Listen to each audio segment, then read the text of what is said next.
अस्सलाम वालेकुम एवरीवन। सो इस वीडियो में हम बात करेंगे कार्डियोवैस्कुलर फिजियोलॉजी में कार्डियक साइकिल को समझने की कोशिश करेंगे। बहुत ही आसान है, देखने में ऐसे बड़ी सी लगती है, ऐसा लगता है पता नहीं इसमें क्या बना हुआ है, लेकिन इसके फेजेस है।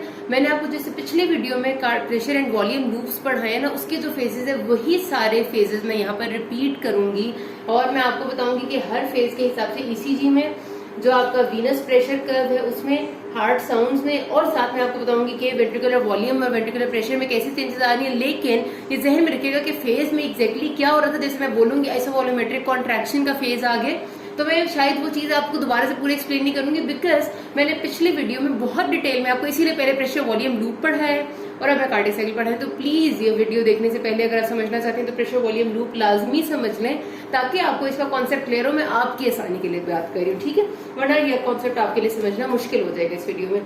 सो कार्डियक साइकिल बेसिकली है क्या कि साइकिल जो एक हार्ट का पूरा चलता है, जो हमने प्रेशर वॉल्यूम लूप में भी पढ़ा था, जिसमें हार्ट का साइकिल में होता क्या है कि सबसे पहले हम बात अगर यहाँ से करें कि वेंट्रिकल्स फिल होते हैं, वेंट्रिकल्स के फिल होने के बाद जो दोनों दरवाजे हैं, जो वेंट्रिकल्स के अंदर ब्लड आ रहा है वो वाला दरवाजा यानी कि ट्राइकुस्पिड और माइट्रल वेल्व, और वेंट्रिकल से बाहर ब्लड जा रहा है जो वो वाला दरवाजा यानी कि एओर्टिक एंड पल्मोनरी वेल्व बंद हो जाते हैं। उस फेज को हम आइसोवॉल्यूमेट्रिक कॉन्ट्रैक्शन फेज कहते हैं। उसके बाद वेंट्रिकल से ब्लड सारा निकल जाता है, उसको रैपिड इजेक्शन फेज कहते हैं। वेंट्रिकल से जब ब्लड सारा निकल जाता है तो फिर से दोबारा वेल्व्स दोनों बंद हो जाते हैं और उस टाइम वेंट्रिकल्स रिलैक्स करते हैं, उसको आइसोवॉल्यूमेट्रिक रिलैक्सेशन फेज कहते हैं। उसके बाद पिछला दरवाजा खुलता है यानी माइट्रल और ट्राइकुस्पिड वेल्व, वेंट्रिकल्स में फिलिंग होना शुरू हो जाती है, उसको रैपिड फिलिंग कहते हैं, और फिर स्लो फिलिंग। ये एक पूरा कार्डियक साइकिल का कर्व है कि इस तरह से पूरा हार्ट का बार बार cycle again and again function करता है, ठीक है। इस साइकिल के दौरान उस वक्त हमने देखा कि प्रेशर और वॉल्यूम चेंजेस क्या आ रही थी पिछली वीडियो में। इस वीडियो में हम देखेंगे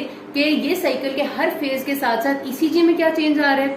इसके साथ आपका जो जब चेंज आता है तो पीछे से जो हमारा वीनस सिस्टम है यानी जो आपका वीनस प्रेशर है वो किस तरह चेंज हो रहा है और किस टाइम कौन सी हार्ट साउंड प्रोड्यूस हो रही है। और इसके साथ साथ थोड़ा सा देख लेंगे कि वेंट्रिकुलर वॉल्यूम और वेंट्रिकुलर प्रेशर कैसे चेंज हो रहा है। बेशक हमने पिछले वीडियो में भी देख लिया, तो वही चीज यहाँ डिपिक्ट करेंगे। सबसे पहले हम स्टार्ट करते हैं अगर इस बात से कि एट्रिया फिल हुए हुए थे।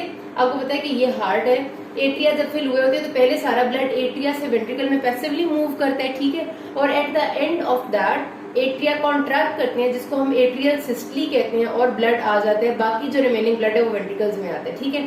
तो सबसे पहला फेज वो होता है जब इलेक्ट्रिकल एक्टिवेशन ऑफ एट्रिया होती है। इलेक्ट्रिकल एक्टिवेशन का एट्रिया का मतलब ये है कि जो वेव है, जो हमारी इंडक्शन वाली वेव है, जो इम्पल्स है, वो आकर एट्रिया को एक्टिवेट करती है, क्योंकि आगे एट्रिया ने कॉन्ट्रैक्ट करना है। जब इलेक्ट्रिकल एक्टिवेशन ऑफ एट्रिया होती है यानी एट्रिया अपनी जो इम्पल्स है वो एट्रिया को आगे एक्टिवेट करती है ताकि आगे एट्रियल सिस्टली के लिए तैयार हो जाए। उस टाइम हमारी ईसीजी में जो पी वेव है, ये पहली जो वेव बनती है, ये जनरेट होती है, ठीक है।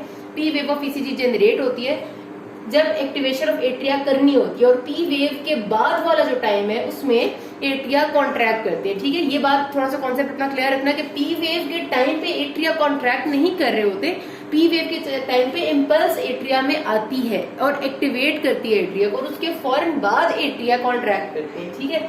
तो पहली चीज आ गई ईसीजी में पी वेव जब एक्टिवेट हुआ एट्रिया। उसके बाद जब ईसीजी का ये वाला टाइम आएगा, इस टाइम एट्रिया कॉन्ट्रैक्ट करेंगे और रिमेनिंग ब्लड को वेंट्रिकल्स में भेजेंगे यानी एट्रियल सिस्टली होगी। वो एट्रियल सिस्टली जब होगी, एट्रिया कॉन्ट्रैक्ट करेंगे, तो अब बोलते हैं कि एट्रिया से पीछे हमारी सुपीरियर और इन्फीरियर वेना केवा यानी वीनस सिस्टम है। तो एट्रिया की कॉन्ट्रैक्ट करने से पीछे की तरफ भी प्रेशर इंक्रीज होगा। जब प्रेशर इंक्रीज होगा तो ये हमारा कर्व जो मैंने यहाँ बनाया हुआ ये है वीनस प्रेशर कर्व, ठीक है। इसके ये बहुत इंपॉर्टेंट कर्व है वीनस प्रेशर कर्व, और ये हमारी ईसीजी है। वीनस प्रेशर कर्व में एकदम एक इम्पल्स आएगी, ठीक है। देखिए बिल्कुल उस जगह पर जहां एट्रियल सिस्टली हो रही है, एट्रियल सिस्टली के टाइम पे वीनस प्रेशर कर्व में एकदम एक उभार आता है because of the contraction of atria. पीछे भी प्रेशर वेव्स ट्रांसमिट होती हैं, इस वेव को हम कहते हैं ए वेव, ठीक हो गया। ये वीनस प्रेशर चेंज आ गया। उसकी इसी टाइम पे जब एट्रिया कॉन्ट्रैक्ट करता है तो हमारी एक हार्ट साउंड प्रोड्यूस होती है जिसको हम कहते हैं ये वाली जो हार्ट साउंड है, फोर्थ हार्ट साउंड, ठीक हो गया। तीन चीजें हमने इस टाइम पे देखी हैं। अच्छा, इस टाइम पे ये वाला जो टाइम होता है जाहिर है क्योंकि हमारे एट्रिया ने कॉन्ट्रैक्ट किया तो एट्रियल प्रेशर इंक्रीज होगा। तो अगर हम आपको ना कार्डियक साइकिल में ऊपर तीन कर्व्स बने हुए मजीद नजर आते हैं। एक होता है आपका एट्रियल प्रेशर कर्व, एक होता है आपका वेंट्रिकुलर प्रेशर कर्व, एक होता है आपका एओर्टिक प्रेशर कर्व। तो इस टाइम पे एओर्टिक और वेंट्रिकुलर प्रेशर को कुछ भी नहीं होगा, लेकिन एट्रियल प्रेशर कर्व में भी हल्का सा ऐसे ऊपर आएगा, मतलब एक वो आएगी, वेव आएगी बिकॉज एट्रिया कॉन्ट्रैक्ट किया। अगले फेज में आ जाती है। एट्रिया ने कॉन्ट्रैक्ट करके ब्लड सारा वेंट्रिकल्स में भेज दिया। अब वेंट्रिकल का पीछे वाला जो दरवाजा है यानी माइट्रल और ट्राइकुस्पिड वाल्व वो बंद हो गए हैं और इस वक्त जो हमारा एओर्टिक और पल्मोनरी वाल्व वो भी बंद है। इस टाइम क्या होगा, आइसोवॉल्यूमेट्रिक कॉन्ट्रैक्शन फेज। इसमें वेंट्रिकल का वॉल्यूम तो सेम रहेगा लेकिन वेंट्रिकल्स इलेक्ट्रिकली एक्टिवेट होंगे, इंपल्स वेंट्रिकल्स में आएगी और प्रेशर जनरेट होगा। मैंने पिछली वीडियो में आपको ये बात समझाई थी। जब वेंट्रिकल्स इलेक्ट्रिकली एक्टिवेट होगी और इनमें प्रेशर जनरेट होगा ताकि ये ब्लड को इजेक्ट आउट करें, लेकिन इस फेज में करेंगे नहीं। उस टाइम पे हमारा ये ईसीजी में क्यूआरएस कॉम्प्लेक्स मिलेगा, ठीक है, क्यूआरएस कॉम्प्लेक्स। तो QRS complex in ECG is formed when ventricles are electrically activated, ठीक है। लेकिन अभी वेंट्रिकल्स ने कॉन्ट्रैक्ट नहीं किया, अभी सिर्फ उनका प्रेशर इंक्रीज कर रहा है। इस टाइम पे हमारे एट्रियल प्रेशर, जो लेफ्ट एट्रियल प्रेशर है उस पर कुछ भी नहीं होगा, लेकिन जो इस टाइम पे हमारा वेंट्रिकुलर प्रेशर कर्व है ना वो बहुत ज्यादा ऊपर जाता है, ठीक है। यहाँ पर अगर मैं मतलब सपोज करें मैं आपको इधर बताऊं, मतलब आप एग्जाम यहाँ पर बता देती हूँ, बल्कि जो हमारा वेंट्रिकुलर प्रेशर कर्व है अगर वो इसी के साथ यहाँ पर बना रही होती तो वो इतना ऊंचा चला जाता। मैं यहाँ पर आपको डॉट से शो कर देती हूँ कि वो इस जगह पर इतना ऊंचा चला जाता है, मतलब उसकी इतना ज्यादा प्रेशर इंक्रीज होता है। बिकॉज आइसोवॉल्यूमेट्रिक कॉन्ट्रैक्शन फेज वो फेज है जिसमें मैक्सिमम प्रेशर वेंट्रिकल का इंक्रीज होता है। आपको जो प्रेशर वॉल्यूम डूबता है उस पर भी याद होगा कि इस फेज में हमारा प्रेशर यूं ऊपर जाता था, पिछले वीडियो में हमने बात की थी, ठीक है।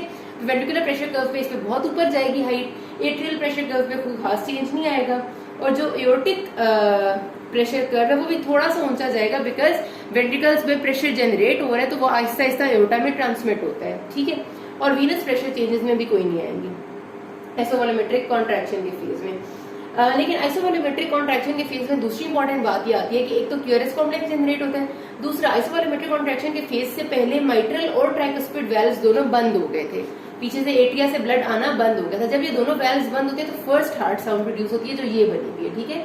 तो फर्स्ट हार्ट साउंड इस टाइम प्रोड्यूस होगी जब क्यूआरएस कॉम्प्लेक्स जनरेट होगा।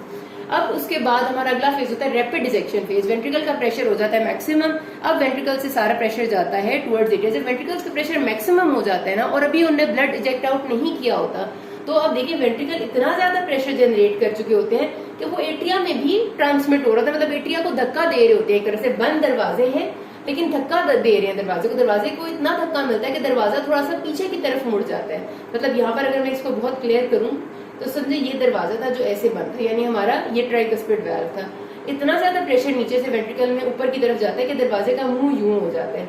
ये जब मुंह यूं होता है ना तो एट्रिया में प्रेशर वेव्स ट्रांसमिट होती हैं और वो उसकी वजह से वीनस सिस्टम में ट्रांसमिट होती हैं। तो आपकी ये वाली जो एक पूरी कर्व बनता है ना वीनस प्रेशर कर्व, वो यहाँ पर आता है जिसको हम कहते हैं सी वेव।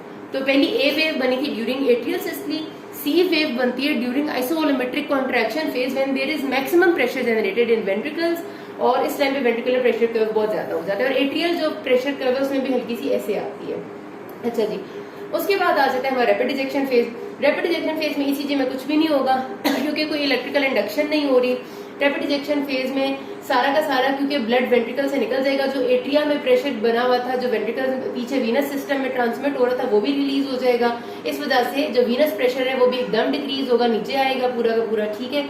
जो आपका वेंट्रिकुलर प्रेशर का कर्व है वो भी नीचे की तरफ आएगा और वेंट्रिकुलर वॉल्यूम का कर्व में यहाँ पर वेंट्रिकुलर वॉल्यूम का कर्व अगर बनाया तो उसमें इतना बड़ा डिप आ जाता है, ठीक है। आप अपने पूरी कार्डिक साइकिल जो बनी हुई है ना आपके पास, उससे वेंट्रिकुलर प्रेशर और वेंट्रिकुलर वॉल्यूम के कर्व्स हैं, उनको आप देखेंगे तो इस फेज के बाद वेंट्रिकुलर वॉल्यूम बिल्कुल नीचे चला जाता है, ठीक है, और वेंट्रिकुलर प्रेशर भी नीचे की तरफ आ जाता है इस फेज के बाद, जो है हमारा rapid ejection phase. Rapid ejection phase के बाद क्या होता है जी, हमारे पास तकरीबन सारा का सारा स्ट्रोक वॉल्यूम इसमें खत्म हो जाता है, ठीक है, और एओर्टिक वाल्व अभी खुला हुआ है। इसके बाद वेंट्रिकल्स रीपोलराइज होंगे और वेंट्रिकल्स जब रीपोलराइज होंगे तो हमारे पास रीपोलराइजेशन वाली टी वेव बन जाएगी ईसीजी में, ठीक है। रीपोलराइजेशन होगी, रीपोलराइजेशन के साथ अब क्या होता है कि आपका जो एओर्टिक और पल्मोनरी वाल्व है वो बंद हो जाता है।